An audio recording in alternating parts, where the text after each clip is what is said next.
استرالیا له افغانستان سره راتلونکې شلوریزه لوبلړۍ وځنډوله.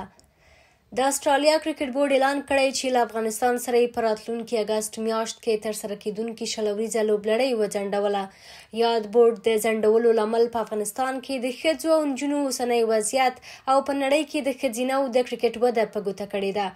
د استرالیا کرکټ بورډ وايي پریکړه یې له حکومت سره په مشوره کړې او له افغانستان سره به د راتلونکو لوبو په اړه د کرکټ نړیوالې شورا او افغان کرکټ بورډ سره په جریان کې پاتې شي او تجدیدي نظر به ورباندې وکړي.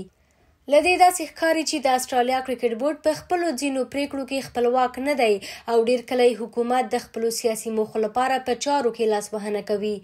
دا په داسې حال کې ده چې په کرکټ او نورو لوبو کې تل ټینګار پر دې کیږي چې لوبغاړي او اړوندې ادارې باید له سیاسي اغیزو او حکومتي لاسوهنو لرې وي او د دې ترڅنګ باید کرکټ او سیاست جلا وي، نه باید سیاست ورزشي اړیکې خرابې کړي.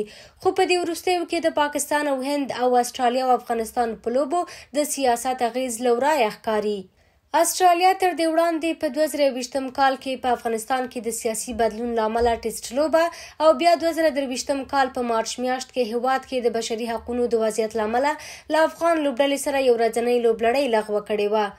د استرالیا د یادې پریکړې په خبرګون کې یو شمېر افغان ستورو لکه راشد خان او نوین الحق او ګڼو نورو د یاد هیواد له سوداګریز لیګ سره پریکون اعلان کړ او تر دې دمه پکې ونه لوبېدل.